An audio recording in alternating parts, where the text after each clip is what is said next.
Una joven de 20 años de edad, identificada como Odemaris García, murió y su hermano resultó herido cuando un vehículo irrumpió en el negocio en el cual trabajaban en Río Grande. Según la policía, una conductora que transitaba por la zona perdió el control del vehículo estrellándose contra el establecimiento. El padre de la joven llegó al lugar de los hechos. Mi hijo me llamó, que es el otro perjudicado. Me llamó por cámara, cuando lo veo todo ensangrentado. Me dice, Odemaris no responde, ¿pero qué pasó? ¿Qué pasó? Un carro se nos metió aquí al negocio, de sushi. ¿Pero cómo? Y yo me descontrolé, me duele, ella cumplía 21 añitos ahora, en 2 meses. Y ella todos los días me llamaba, papá, ¿cómo está? ¿Cómo esto? Bueno, mi primera hija.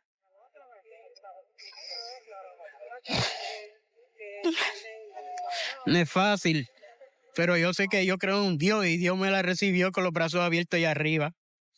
Yo a la persona que lo hizo, que Dios la bendiga mucho, la perdono porque no puedo guardar rencor. Yo la perdono de corazón.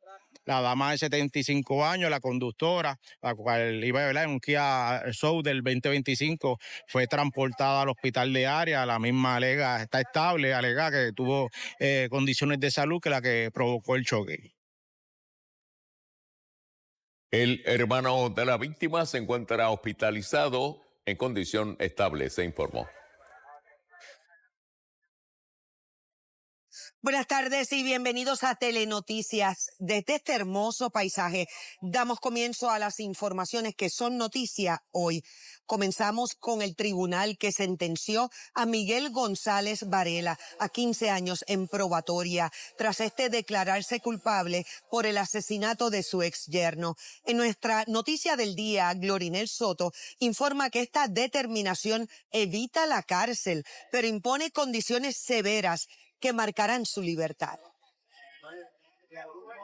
Buenas tardes. Los abogados de don Miguel celebraron la determinación y aseguraron que el hombre merecía este trato porque, entre otras cosas, su intención nunca fue asesinar a su exyerno. No obstante, los familiares de la víctima se mostraron decepcionados. A continuación, el reportaje.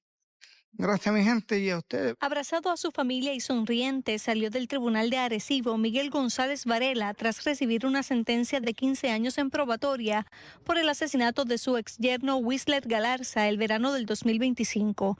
La hija a la que se alega Whistler dio la golpiza que cegó al convicto también celebró la determinación de la jueza Glendalis Morales. Gracias por el apoyo y fue emotivo.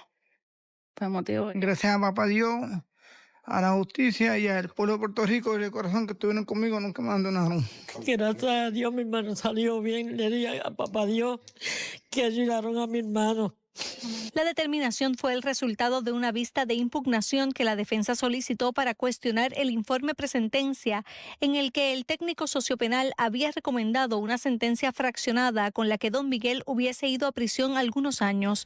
Al prevalecer la defensa, afirmó que este era el trato que González Varela merecía. Todas las personas hablaron muy bien de él y este incidente lamentable no fue un incidente intencional, fue a base específicamente de una mente perturbada por todo lo que había pasado ese día y en ocasiones anteriores. Condiciones como no ingerir alcohol, no acercarse a los familiares del occiso y continuar tratamiento médico para sus diagnósticos de ansiedad y depresión severa le fueron impuestos al hombre que lamentó lo ocurrido. Siento en verdad, de repente mira lo que pasó.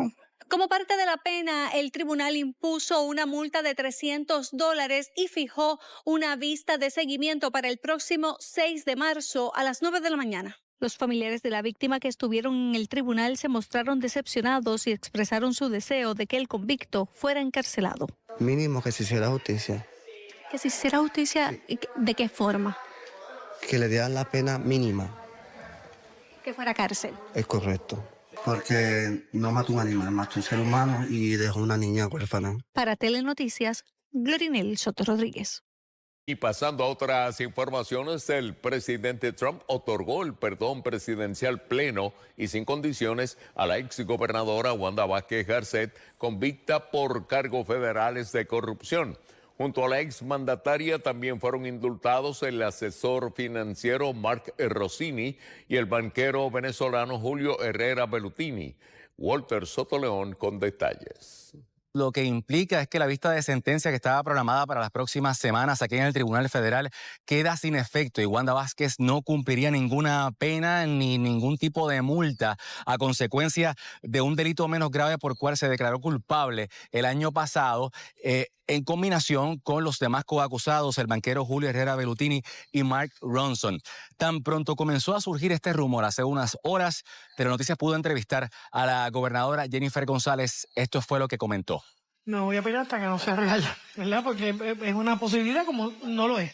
Así que yo no voy a adjudicar una acción cuando todavía no hay una sentencia que va a conmutar si todavía no hay una sentencia. Así que vamos a esperar. Esta facultad que tiene el presidente para conceder indultos la está invocando en esta ocasión porque aparentemente cree que no hubo ningún tipo de delito, que esta investigación comenzó como parte de una persecución política en el 2020, luego de que la exgobernadora Wanda Vázquez expresara su apoyo a la candidatura del entonces candidato Donald Trump. Tienen que ir a votar, ejerzan su derecho al voto y evalúen quién ha representado ser una persona que piensa en los puertorriqueños y las necesidades en el momento más difícil. Porque Donald Trump. Es Donald Trump. También rápidamente pudieron reaccionar el líder del Partido Popular Democrático, Pablo José Hernández, quien mediante una expresión escrita indicó lo siguiente: la impunidad protege y promueve la corrupción. El indulto a la exgobernadora Wanda Vázquez debilita la integridad pública, lacera la confianza en la justicia y ofende a los que creemos en el gobierno honesto. Cerramos la cita del comisionado residente. Por su parte, el secretario general del Partido Independentista, Juan Dalmau, también se expresó diciendo que el perdón otorgado por Trump es una humillación más contra el pueblo de Puerto Rico. Ante esta realidad, Jennifer González y Tomás Rivera Chats no pueden seguir guardando silencio. O denuncian y condenan el perdón a una corrupta convicta y el encubrimiento de Donald Trump, o quedan retratados como cómplices. Para Telenoticias, soy Walter Sotoleón. Amigos, y por el momento la exgobernadora no ha emitido comentarios, mientras los abogados de Herrera Bellutini en declaraciones escritas comunicaron que, y citamos, el señor Herrera Bellutini está profundamente agradecido al presidente Trump por concederle el indulto benévolo y espera poder seguir adelante con su vida y dedicar su tiempo a su familia y su carrera. Cierra la cita. Bueno, hoy enfrenta la lectura de sentencia Miguel González Varela, quien el pasado mes de octubre se declaró culpable por el asesinato de su exyerno. Don Miguel mató al joven por alegadamente haberle dado una brutal golpiza a su hija, quien tuvo que ser trasladada a un hospital para atender sus heridas. Vamos a escuchar lo que está pasando fuera de sala. Pero solamente Dios tiene la última. Mi compañero y amigo televidente, en este momento el hermano de Whistler Galarza está reaccionando a la sentencia dictada por la jueza, que es una de 15 años en probatoria. ¿Ustedes no están satisfechos? No. ¿Por qué? ¿Qué esperamos? Mínimo que se hiciera justicia. Que se hiciera justicia, ¿de qué forma? Que le dieran la pena mínima. Que fuera cárcel. Es correcto. ¿Ustedes conocían como familia que había un acuerdo entre la fiscalía y la defensa? Sí. ¿Y sabían que era una posibilidad, se les había orientado de que era una posibilidad de que don Miguel no fuera a cárcel? De eso no sabía, ¿verdad? Decirte, pero yo me voy con el corazón roto porque no tiene perdón. Y yo no puedo perdonar a alguien que no tuvo justificación ni pena alguna en hacer lo que hizo. Gracias por estar disponible para nosotros.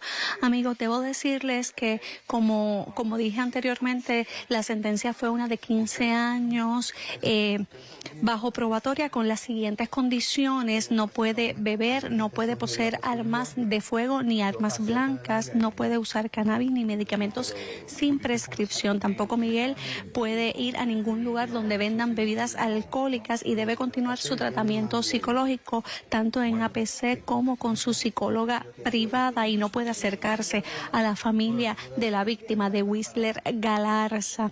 Todo esto trascendió en sala, en una vista que fue un tanto más extensa de lo esperado, porque la defensa de don Miguel Ángel González impugnó el informe presentencia. Sin embargo, desde antes de entrar a sala y conocer el desenlace, don Miguel se mostró esperanzado y dijo una vez más que está arrepentido de lo ocurrido. Vamos a escuchar y ver ese momento.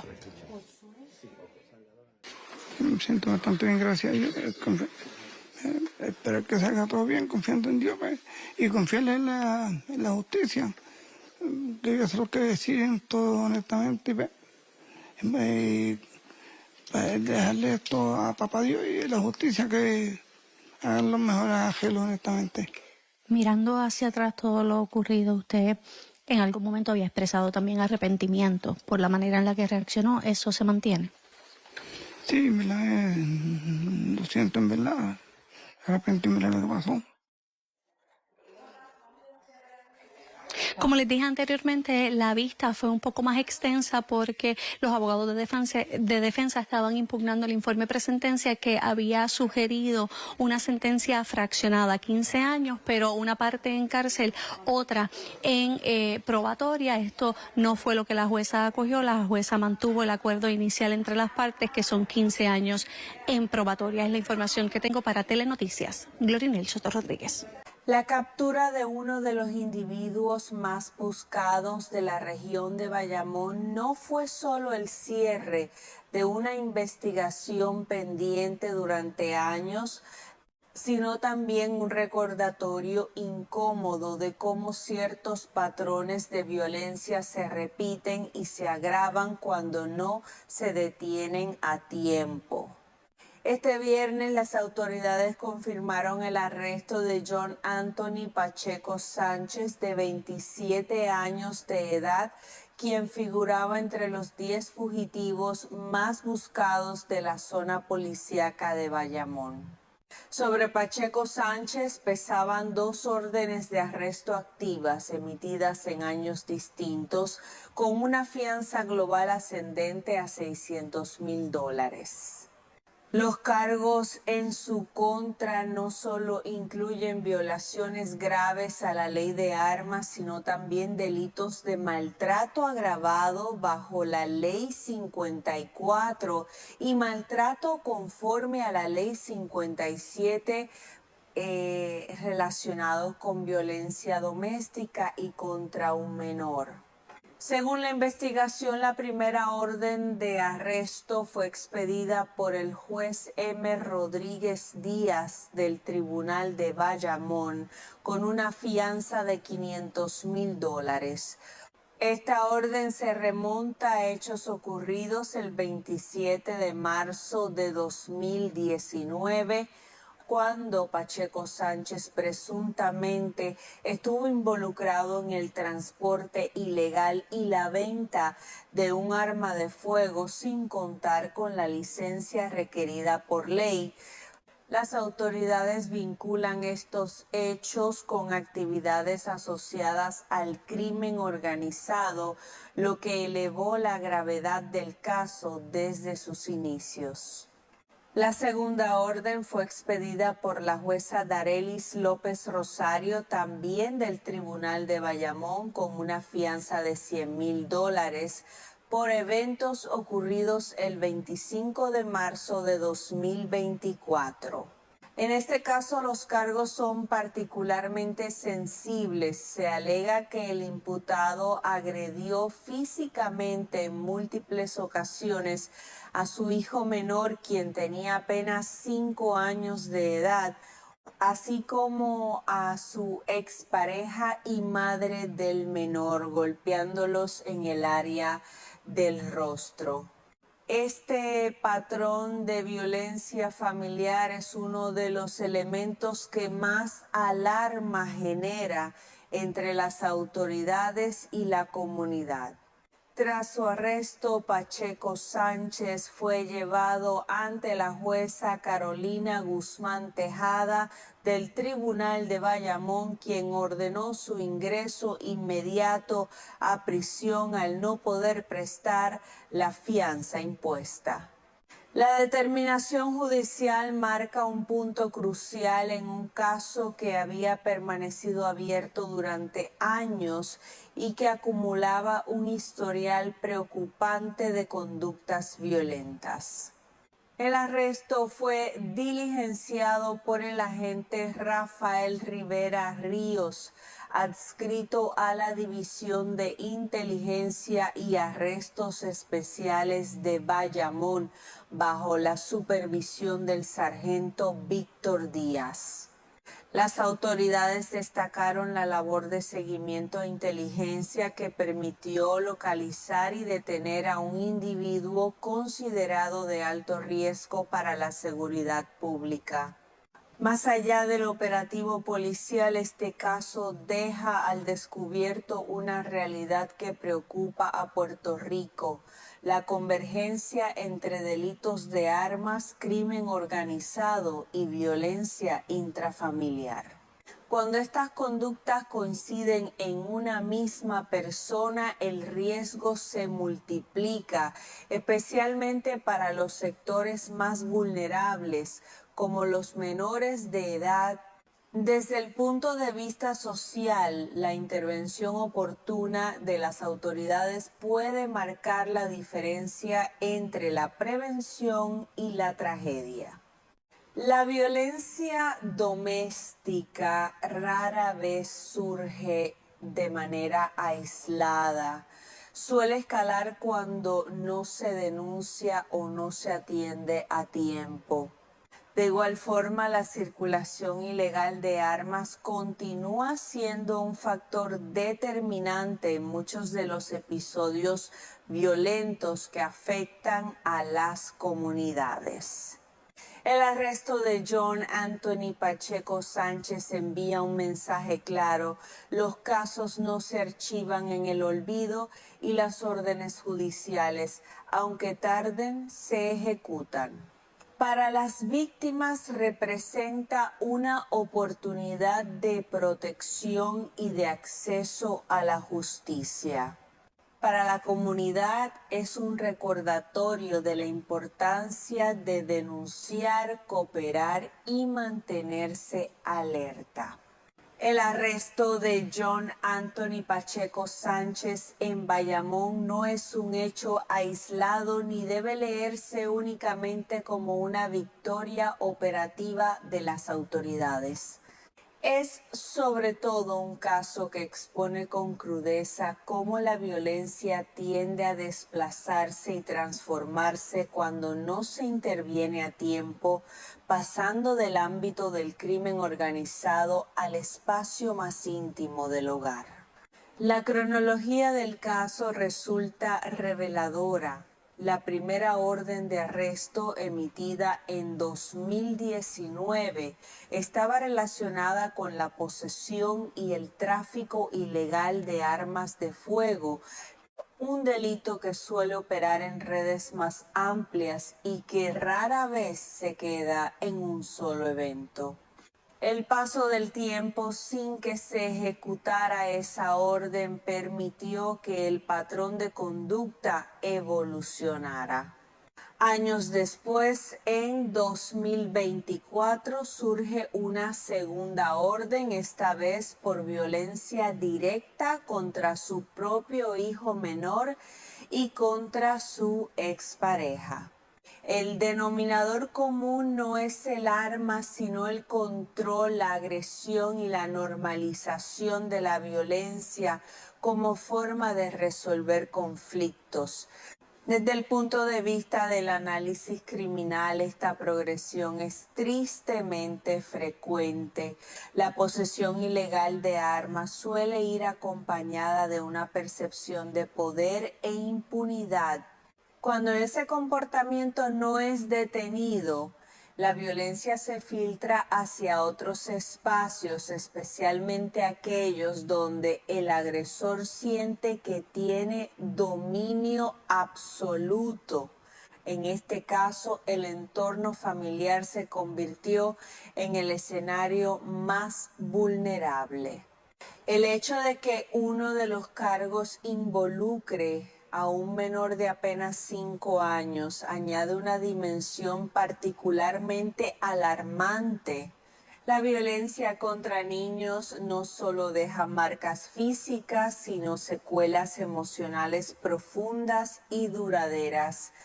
Los expertos coinciden en que la exposición temprana a este tipo de agresiones incrementa el riesgo de ciclos de violencia intergeneracionales, afectando no solo a la víctima directa, sino al tejido social completo.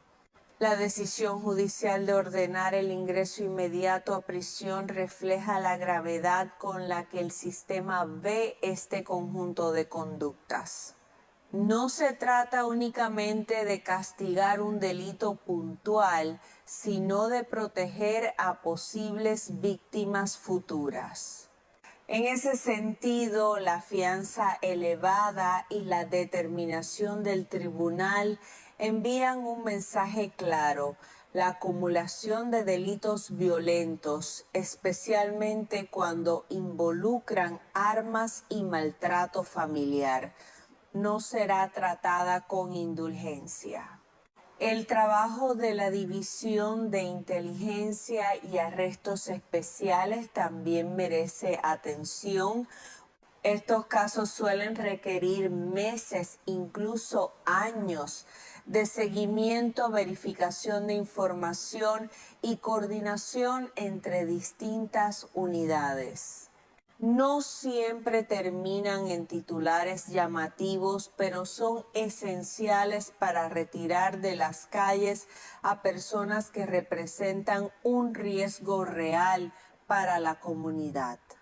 La captura de un individuo incluido entre los más buscados no ocurre por casualidad. Es el resultado de persistencia y colaboración. A nivel comunitario, este arresto debe servir como llamado a la acción. La violencia doméstica y el maltrato infantil rara vez ocurren en silencio absoluto. Vecinos, familiares y personas cercanas suelen percibir señales tempranas. Denunciar no es un acto de traición, sino de protección. En muchos casos, una llamada a tiempo puede evitar años de sufrimiento o incluso la pérdida de vidas. Puerto Rico enfrenta desde hace años el desafío de combatir simultáneamente el tráfico ilegal de armas y la violencia intrafamiliar. Ambos fenómenos están profundamente conectados. Donde hay armas sin control, aumenta la probabilidad de agresiones graves. Donde hay violencia doméstica normalizada, el riesgo se extiende más allá de las paredes del hogar. El arresto de Pacheco Sánchez no borra el daño causado, pero sí abre una oportunidad para la intervención del sistema de justicia y para que las víctimas reciban protección. También reafirma un principio fundamental: aunque la justicia a veces tarde, no deja de avanzar. Cada orden diligenciada, cada arresto ejecutado es un paso necesario para romper ciclos de violencia que de otro modo continúan reproduciéndose. En última instancia, este caso recuerda que la seguridad pública no se construye solo con patrullas y arrestos, sino con una vigilancia social activa, instituciones que respondan y una comunidad dispuesta a no mirar hacia otro lado. Solo así los nombres que hoy aparecen en listas de los más buscados dejarán de convertirse mañana en protagonistas de tragedias aún mayores. Con el ingreso de John Anthony Pacheco Sánchez al sistema penitenciario, el caso entra ahora en una fase menos visible para el público, pero no menos decisiva. Es el momento en que el aparato judicial debe hacer algo más que procesar cargos, debe establecer responsabilidades, proteger a las víctimas y enviar señales claras de disuasión a una comunidad cansada de ver cómo la violencia se recicla de un expediente a otro. En Puerto Rico, los casos que combinan delitos de armas con violencia doméstica suelen ser los más complejos y a la vez los más peligrosos. No solo por la gravedad de los actos imputados, sino porque revelan una falla acumulada en los mecanismos de contención temprana. Una orden de arresto emitida en 2019 por delitos relacionados con crimen organizado no es un dato menor. Es una alerta temprana que cuando no se ejecuta de inmediato deja espacio para que el riesgo se expanda. El segundo señalamiento, ocurrido en 2024, muestra con crudeza esa expansión. La violencia ya no está vinculada únicamente a actividades ilícitas externas, sino que se instala en el núcleo familiar. Golpear a un menor y a su madre no es un acto impulsivo aislado. Es la expresión de un patrón de conducta donde el poder se ejerce a través del miedo y el daño físico. En ese punto, la intervención del Estado deja de ser opcional y se convierte en una obligación moral. Para el sistema judicial, este tipo de casos plantea un reto doble. Por un lado, garantizar el debido proceso del acusado. Por otro, asegurar que las víctimas, especialmente los menores, no queden expuestas a nuevas agresiones. La orden de ingreso a prisión dictada por el tribunal responde a esa lógica preventiva. No se trata únicamente de castigar lo ocurrido, sino de impedir que se repita mientras el caso se ventila en los tribunales. A nivel institucional, el arresto también pone bajo escrutinio los tiempos de respuesta. Cada año que pasa entre una orden de arresto y su diligenciamiento es un año en el que la comunidad convive con un riesgo latente. Las divisiones de inteligencia trabajan con recursos limitados, pero la acumulación de órdenes pendientes es un problema estructural que impacta directamente la seguridad pública. Desde la perspectiva social hay otro elemento que no debe ignorarse: el silencio. Muchos casos de violencia doméstica y maltrato infantil permanecen ocultos durante años. El miedo, la dependencia económica y la normalización del abuso actúan como barreras invisibles.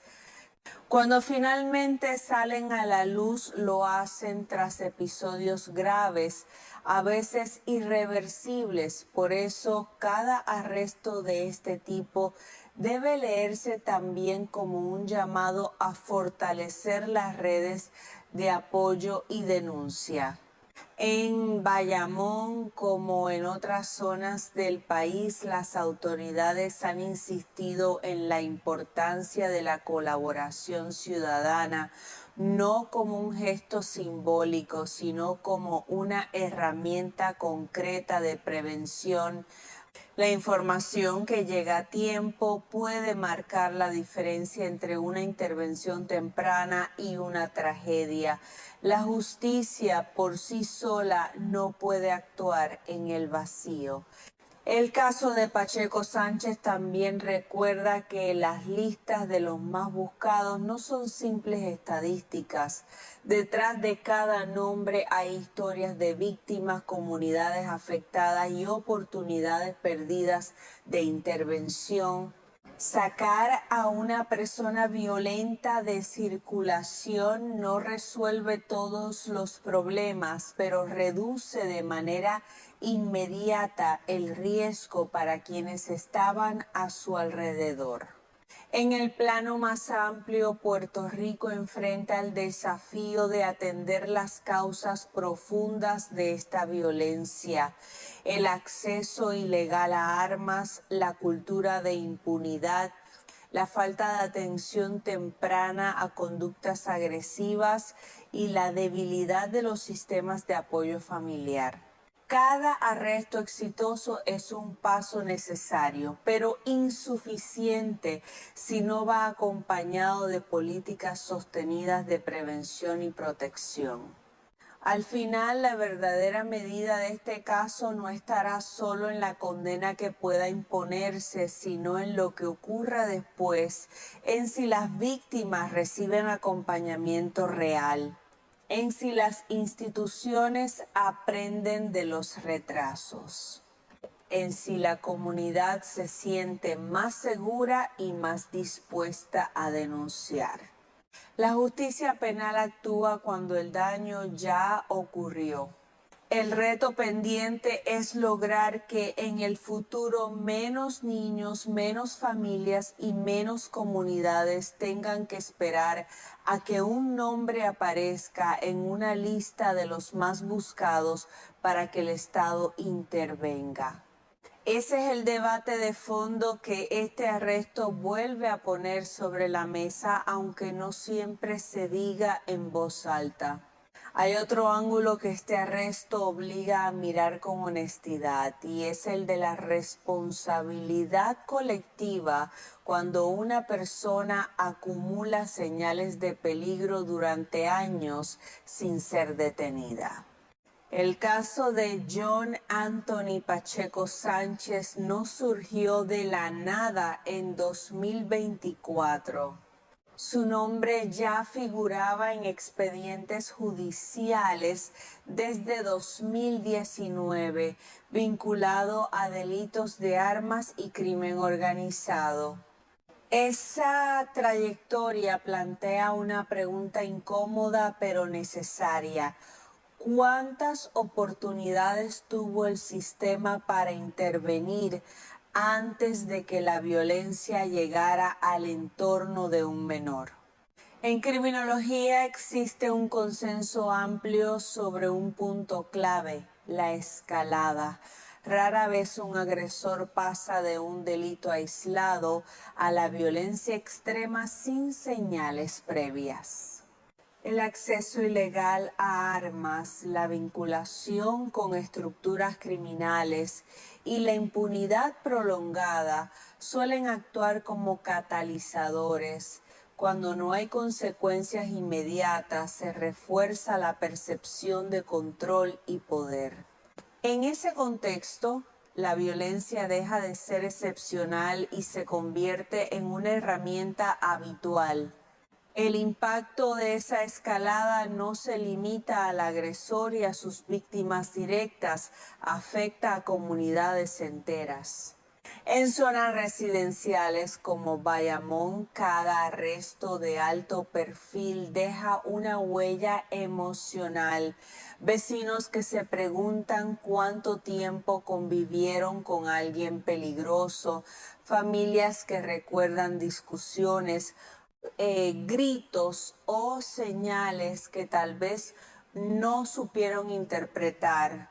Ese efecto silencioso es parte del costo social de los retrasos en la ejecución de órdenes judiciales.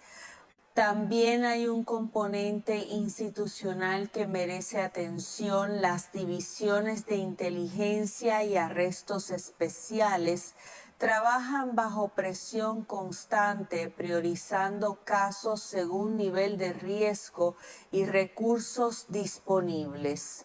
Sin embargo, cuando una persona acumula órdenes de arresto por delitos violentos y permanece en la calle durante años, el sistema completo queda bajo escrutinio. No como acusación individual, sino como reflexión estructural sobre tiempos, coordinación y prevención. En el plano humano, el elemento más delicado sigue siendo el menor involucrado. La violencia contra niños no termina con el arresto del agresor. Continúa en forma de trauma, miedo y procesos de recuperación largos y complejos. Por eso el rol del Estado no concluye con el encarcelamiento. Debe extenderse a la protección efectiva, el acompañamiento psicológico y la garantía de que el entorno del menor será seguro y estable. Este caso también refuerza la importancia de las leyes de protección como la Ley 54 y la Ley 57. No son simples marcos legales, son herramientas diseñadas para intervenir antes de que el daño sea irreversible. Pero su eficacia depende de algo esencial: que las denuncias se atiendan con urgencia y que las órdenes judiciales se ejecuten sin dilaciones prolongadas. Desde la perspectiva comunitaria, el mensaje es doble. Por un lado, hay una señal clara de que las autoridades continúan trabajando y que incluso los casos antiguos pueden resolverse. Por otro, existe una advertencia implícita. El silencio prolongado permite que la violencia crezca. Denunciar no siempre es fácil, pero ignorar las señales suele tener consecuencias mucho más graves. El arresto de uno de los más buscados de Bayamón no debe verse solo como un punto final. Es en realidad una pausa obligatoria para evaluar qué funcionó, qué falló y qué debe corregirse. La seguridad pública no se construye únicamente con listas y capturas, sino con sistemas capaces de detectar riesgos tempranos y actuar antes de que la violencia alcance a los más vulnerables. Al final, la justicia llega con esposas y órdenes judiciales, pero la prevención llega mucho antes, con atención, coordinación y voluntad colectiva. Si este caso logra abrir esa conversación más allá del titular, entonces su impacto irá más allá de una celda y se convertirá en una lección necesaria para Bayamón y para todo Puerto Rico. A partir de este arresto, Bayamón entra en una fase silenciosa que rara vez ocupa titulares, la de reparar lo que no se ve. Porque cuando un caso combina armas ilegales, crimen organizado y violencia contra un menor, el daño no termina con el sonido de las esposas. Continúa en los tribunales, en los hogares afectados y en una comunidad que intenta volver a la normalidad sabiendo que convivió durante años con un riesgo latente. En el plano judicial, el proceso será largo y técnico. Audiencias, evaluaciones, mociones y determinaciones que avanzan lejos de las cámaras. Pero para las víctimas, especialmente el menor, el tiempo se mide de otra forma. Cada día cuenta. La estabilidad emocional, la atención psicológica y la protección efectiva son tan importantes como cualquier sentencia. Si esas piezas fallan, la justicia queda incompleta, aunque el agresor esté tras las rejas. Este tipo de casos también obliga a revisar cómo se articulan las respuestas interinstitucionales. Policía, fiscalía, tribunales, servicios sociales y sistemas de protección a menores no pueden operar como compartimentos aislados. Cuando lo hacen, las grietas se convierten en espacios donde la violencia se prolonga. La información que no fluye, la orden que se retrasa, la señal que no se interpreta a tiempo, todo suma en contra. En Bayamón, como en muchos municipios, la prevención sigue siendo el eslabón más débil, no por falta de leyes, sino por desgaste social. La normalización de la violencia, el miedo a denunciar y la desconfianza institucional crean un círculo difícil de romper. Por eso, cada arresto de alto perfil debería ir acompañado de un esfuerzo visible por reconstruir confianza, orientación comunitaria, líneas de apoyo accesibles, presencia institucional que no sea solo reactiva. Hay otro elemento que suele quedar fuera del debate, el impacto en los propios entornos policiales. Los agentes que persiguen durante años a personas consideradas de alto riesgo operan bajo presión constante. La captura no siempre se vive como alivio, sino como cierre tardío de una amenaza conocida. Esto refuerza la necesidad de recursos, entrenamiento y apoyo psicológico también para quienes hacen cumplir la ley. Para la comunidad, el mensaje debe ser claro y sostenido. La denuncia funciona, aunque a veces tarde, no como consigna vacía, sino como realidad demostrable. Cuando una orden pendiente finalmente se ejecuta, cuando un menor deja de estar expuesto al agresor, cuando una familia puede respirar sin miedo, se confirma que el sistema, con todas sus fallas, aún puede proteger. El caso de John Anthony Pacheco Sánchez no debe convertirse en un recuerdo breve, debe servir como punto de inflexión para revisar protocolos, acelerar respuestas y fortalecer la protección de los más vulnerables. Cada retraso pasado es una lección. Cada acción futura puede ser una prevención. En última instancia, la seguridad pública no se mide solo por arrestos realizados, sino por daños evitados.